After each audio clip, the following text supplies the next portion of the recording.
বৌদি জানো তো, আমার এই বাড়িতে না একা একা একদম সময় কাটতো না। তাই নাকি রিনা? তা কেন, তোমার সাথে কেউ কথা বলে না নাকি? হ্যাঁ গো বৌদি, কিন্তু আমি বেশ বুঝতে পারছি এখন থেকে আর আমার কোনো সমস্যা হবে না। আচ্ছা, তুমি বুঝে ফেললে? কি করে বুঝলে শুনি? আমি বুঝতে পেরেছি, দাদা আমার জন্য খুব মিষ্টি একটা বৌদি নিয়ে এসেছে। তোমাকে আমার খুব ভালো লেগেছে গো বৌদি। এখন থেকে আমি সারাক্ষণ তোমার সঙ্গে সঙ্গে থাকবো। আর তুমি কিন্তু ঘরের যতই কাজ করো না কেন, আমার সাথেই থাকবে বেশিরভাগ সময়। আচ্ছা বেশ, আমার এত বড় ননদ যখন আমাকে আদেশ করেছেন তাই হবে, কিন্তু তার আগে তো তোমার সাথে আমাকে ভালো করে পরিচয় করতে হবে। তুমি বলো না বৌদি, আমার সম্বন্ধে তুমি কি জানতে চাও? তুমি তো স্কুলে পড়ো রিনা, তা তোমার কোন বিষয়ে পড়াশোনা করতে সব থেকে বেশি ভালো লাগে? জানো তো, আমার ভূগোল পড়তে খুব ভালো লাগে। কত দূরের দূরের কথা জানা যায়। আর সঙ্গে আমি খেতে খুব ভালোবাসি। আচ্ছা আচ্ছা বেশ, তাহলে তো হয়েই গেল। আমি তোমার জন্য রোজ নিত্য নতুন টিফিন বানিয়ে দেব। তুমি স্কুলে গিয়ে মন দিয়ে পড়াশোনা করবে আর ভালো ভালো টিফিন খাবে। কি মজা কি মজা! তুমি খুব ভালো গো বৌদি। জানো তো, আমাকে রোজ এক খাবার দেয় মা। আমার তো একদম ভালো লাগে না। আমার বন্ধুরা রোজ কত ভালো ভালো খাবার নিয়ে আসে। এখন থেকে আমি সবাইকে দেখিয়ে দেখিয়ে খাবো আর বলবো যে আমার বৌদি আমাকে রান্না করে দিয়েছে। তোদের তো বৌদি নেই, তাই তোদের কপালে আমার সুন্দর সুন্দর খাবার জুটবে না কোনোদিন। এতই যখন রান্নার কথা বড়াই করে বলা হচ্ছে, তখন হাতের রান্নাটি কেমন সেই পরিচয়টা তো আমাদের আগে পাওয়া দরকার। ঠিক আছে মা, আমি চেষ্টা করব আপনাদের সবাইকে আমার রান্না খাইয়ে খুশি করার। শুনে যা রাজেশ, তোর বউয়ের মুখের বড় বড় লেকচার। তোর বউ নাকি ভালো রান্না করে, একেবারে পাড়া মাথায় তুলবে এমন কথা শোনাচ্ছে একদিন এই বাড়িতে আসতে না আসতে। জানি না আরো কয়েকটা দিন কাটলে কি কি দেখতে হবে।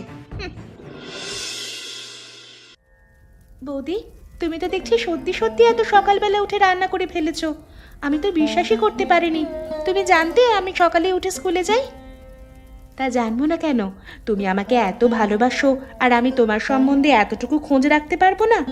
এখন স্কুলের দেরি হয়ে যাচ্ছে, এই নাও, এটা তাড়াতাড়ি ব্যাগে ভরে নাও। হ্যাঁ, তার আগে বলো তুমি কি দিয়েছো আজকে? আজকে আমি তোমার প্রিয় খাবার লুচি, আলুর দম আর পাঁপড় ভাজা দিয়েছি। তোমার পছন্দ হবে তো? বৌদি তুমি খুব ভালো। এখানে মাত্র একদিন এসেই তুমি আমার পছন্দটাও জেনে ফেলেছো। আচ্ছা, কিন্তু আজকে খেয়ে এসে কিন্তু বলতে হবে কেমন লাগলো। আমি তো শুধু আজকে মনে মনে আমার স্কুলের টিফিনের সময়ের জন্যই অপেক্ষা করে থাকবো। ছি ছি, এমন কি বলতে আছে? মন দিয়ে কিন্তু তুমি পড়াশোনা করবে বলে দিচ্ছি, না হলে কিন্তু তোমার এই বৌদি খুব কষ্ট পাবে। আমাকে তুমি ভালোবাসো তো? হ্যাঁ গো, খুব ভালোবাসি। তাহলে আমার কথাও শুনতে হবে, পড়াশোনায় কিন্তু একদম ফাঁকি মারবে না। এখন যাও যাও, তাড়াতাড়ি যাও, দেরি হয়ে যাচ্ছে। ঠিক আছে বৌদি, আবার দেখা হবে একটু বাদেই।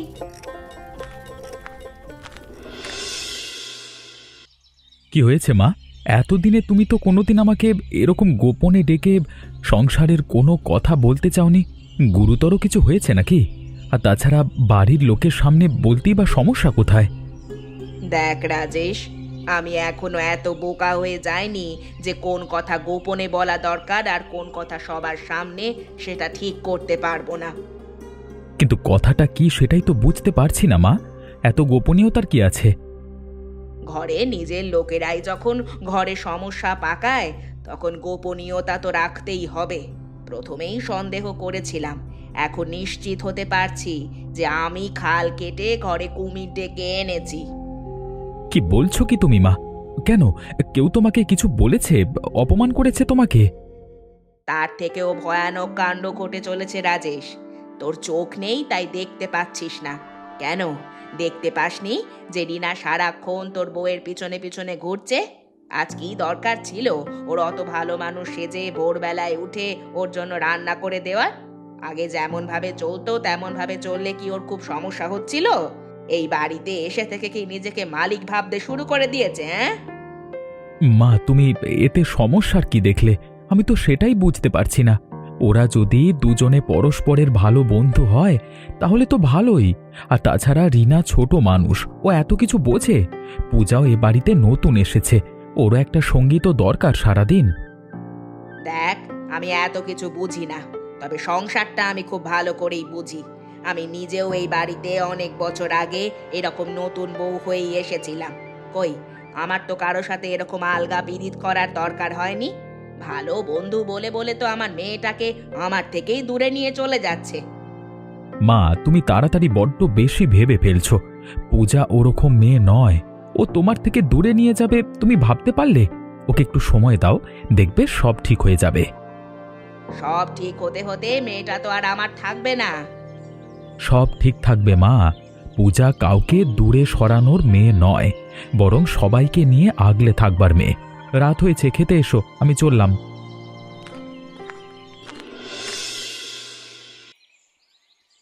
কি গো দিদি, বলি তোমাদের কেমন সব চলছে সংসার? শুনলাম নাকি তোমাদের ঘরে নতুন বউ এসেছে। তাহলে তো একেবারে এখন আর তোমার পা পড়ছে না মাটিতে মনে হয়, হ্যাঁ?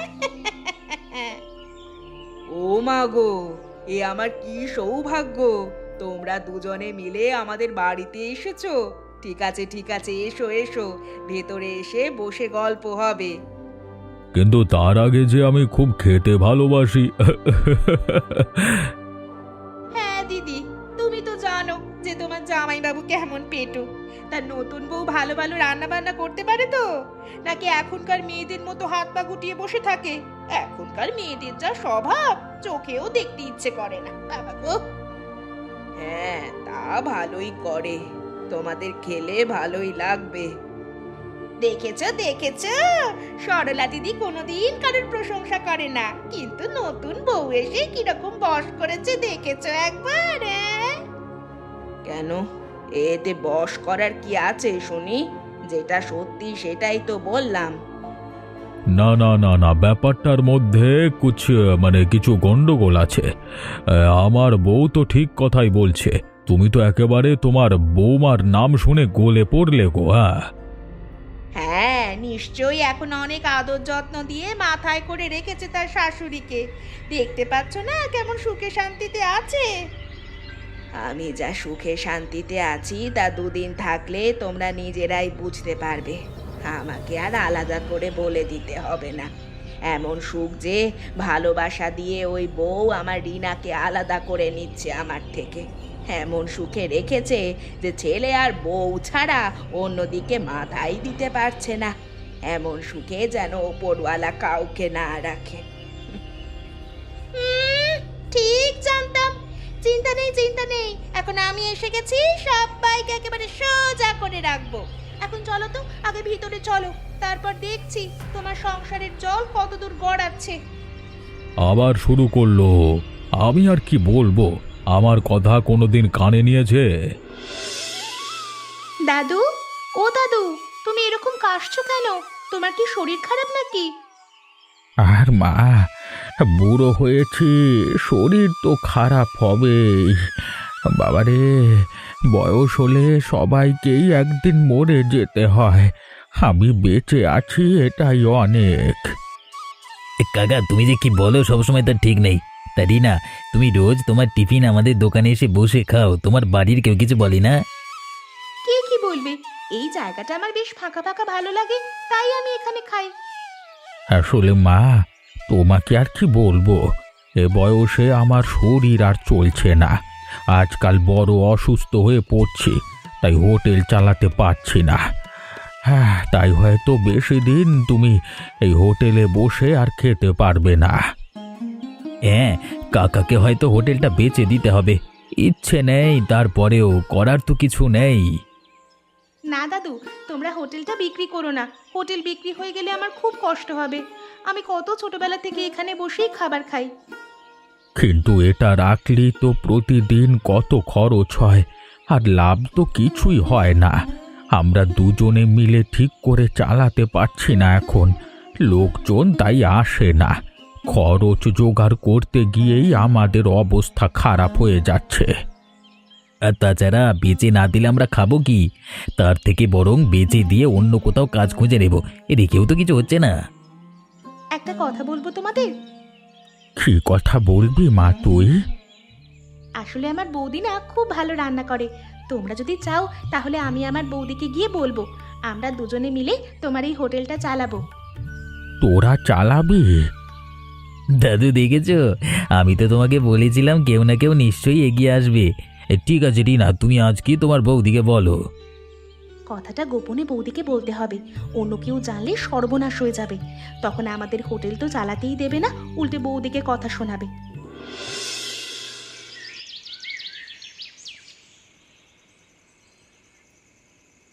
বৌদি, আমি খুব গোপনে লুকিয়ে তোমার কাছে এসেছি, একটা কথা বলবো তোমাকে।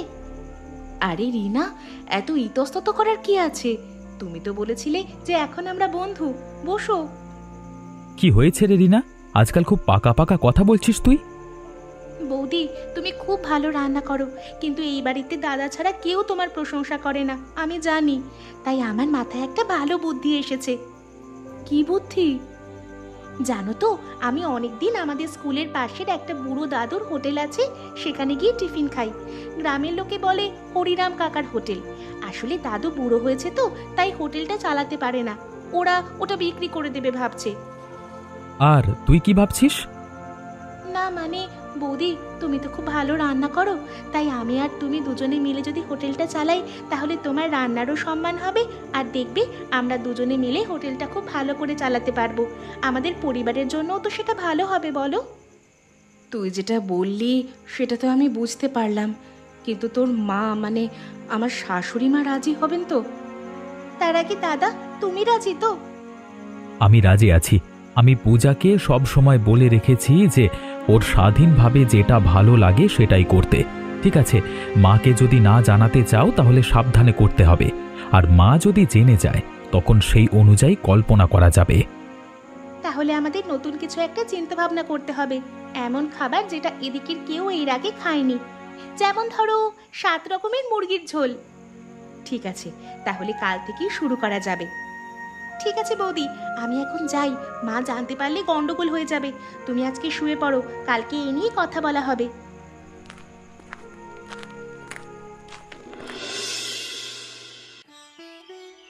বাহ মন্টু, এই হোটেলটা তোর আবার নতুন করে শুরু করবি, এটা তো ভাবতেই পারিনি রে।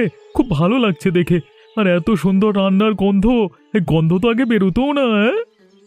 আরে এর পেছনে আমার কোনো কৃতিত্ব নাই গো, সব আমাদের এই নতুন বৌদি শুরু করেছে। রান্না তো বৌদি নিজেই করছে। হ্যাঁ, আপনারা আসুন, আজকে খেয়ে দেখুন, ভালো লাগলে অবশ্যই প্রতিদিন আসবেন। আর আমরা ননদ বৌদি মিলে আপনাদের জন্য 7 রকমের মুরগির ঝোল বানিয়েছি। বাবা বাবা, হ্যাঁ আমি তো গ্রামে মুরগি বিক্রি করি, আমি তোমাদের মুরগি দেবো, কোনো চিন্তা করো না। হ্যাঁ হ্যাঁ হ্যাঁ। তার আগে তোমরা তাড়াতাড়ি এসো, সবাই খেয়ে নাও, ঠান্ডা হয়ে গেলে আর খেতে ভালো লাগবে না। আহা, অপূর্ব স্বাদ। হ্যাঁ গো, আমরা মাত্র এই কজনই এসেছি, বাকি গ্রামের লোকেরা জানলে তারাও আনন্দ করে খাবে। আগে এই হোটেলে যা ভিড় হতো তার দ্বিগুণ ভিড় হবে এবার থেকে, বুঝতে পারছি। হ্যাঁ, তবে ওই কথা হয়ে গেল, কিন্তু আমার থেকে মাংস নিতে হবে। হ্যাঁ আচ্ছা কালুদা, তাই হবে। আমি তো কোনোদিন ভাবতেই পারিনি আবার আমরা হোটেলটা নতুন করে শুরু করতে পারবো। তুই তো শুধু ভাবছিলিস হোটেলটা বিক্রি করে দেওয়ার কথা, দেখলি তো নতুন বউ কেমন করে হোটেলটা শুরু করলো আবার। এই জন্যই বলে হাল ছেড়ে দিতে নাই কখনো। ঠিক আছে, তোমরা কিন্তু সবাইকে বলো তাহলে। হ্যাঁ, এই তো আমরা খাওয়া দাওয়া করে সবাইকে বলবো, কাল থেকে দেখবে তোমাদের দোকানে লোক ভরে যাবে। হ্যাঁ উফ, হরিরাম কাকা জানতে পারলে বড় খুশি হবে। কাকার বড় প্রিয় ছিল দোকানটা, কিন্তু বয়স হয়ে যাওয়ার পর আর চালাতে পারছে না নিজে। আর সেই জন্যই তো হোটেলটা শুধু আমাদের নিজেদের জন্য করিনি, বৃদ্ধ হরিরাম কাকা যাতে বয়সকালে কোনো সমস্যার মধ্যে না পড়ে সেজন্য আমাদের পাশে থাকতে হবে। সত্যি গো দিদি, আমি এই বাড়িতে এসেই বুঝেছিলাম যে ওই বউয়ের লক্ষণ ভালো নয় একদম। গ্রামে তো একেবারে চিৎকার পড়ে গেছে। হ্যাঁ জানি, এখন গ্রামের লোকজন মাথায় তুলে নাচছে, কিন্তু যা কাণ্ড করেছে এরপর তো গৃহস্থ বাড়িতে ওকে রাখা উচিত হবে না। আমি বাধা দিলে ওরা কি আর শুনবে? আর তাছাড়া আমিও ভাবনা চিন্তা করে দেখলাম, আমার ছেলে যখন কোনো আপত্তি নেই তখন আমি আর কি বলবো। আর তাছাড়া গ্রামের লোক যখন এত প্রশংসা করছে আমাদের নামে, তখন সমস্যা কোথায়? ভালো কাজই তো করছে। ভালো কাজ করছে? তুমি এটা বলতে পারলে? নাকি ওই বউ তোমার ওপর কোনো জাদু করেছে? তোমার তো দেখছি অধঃপতন হচ্ছে গো। কি বলছো কি তুমি কমলা? বলবো না কেন? তোমার চোখ নেই নাকি? দেখতে পাচ্ছ না তোমার মেয়েটা ওই বউয়ের পাল্লায় পড়ে ভুল রাস্তায় যাচ্ছে? আমি এখনো বলে দিচ্ছি যে যদি ওই মেয়ের ভালো চাও তাহলে এখনই আটকাও। সেটা তো আমার নজরেও পড়েছে, কিন্তু আমি কি করব? তোমার দ্বারা কিচ্ছু হবে না, ও আমি বুঝতে পারছি। যা করার আমাকেই করতে হবে। কাল একবার ওর ওই নাটকের শাক ঝোল বানানো শুরু করুক। ওর হাতে যদি গরম খুন্তির ছ্যাঁকা দিতে না পেরেছি, তবে আমার নামও কমলা নয়। না না কমলা, এটা একদম ঠিক নয়। দেখো, সে যাই হোক না কেন, ও আমার ঘরের বউ। আমরা তার কোনো ক্ষতি করতে পারি না। আমি আগেই জানতাম তোমার বাস্তব সম্বন্ধে কোনো জ্ঞান বিচার নেই, তাই তুমি আমাকে কোনো রকম বাধা দিতে আসবে না। এদের সাহস বেশি বেড়ে গেলে শাসনটা ঠিক রকম করতে হয়, আর আমি কালকে সেটাই করব।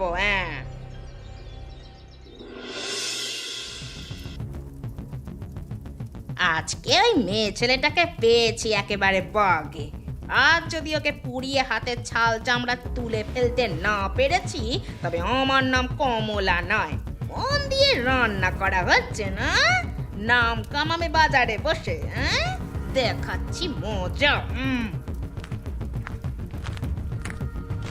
কি করছো? কি করছো তুমি পিসি? তোমার লজ্জা করছে না? ওরে বাবা, কাল রাতে তাহলে ঠিক শুনেছিলাম। আমি তো নিজের কানকেই বিশ্বাস করতে পারছিলাম না। আর আজ তুমি সত্যি সত্যি আমার হাত পুড়িয়ে দেওয়ার জন্য গরম খুন্তি নিয়ে এসেছো পিসি। শাস্তি যদি পেতেই হয় তবে শাস্তি পাবে আজকে তুমি।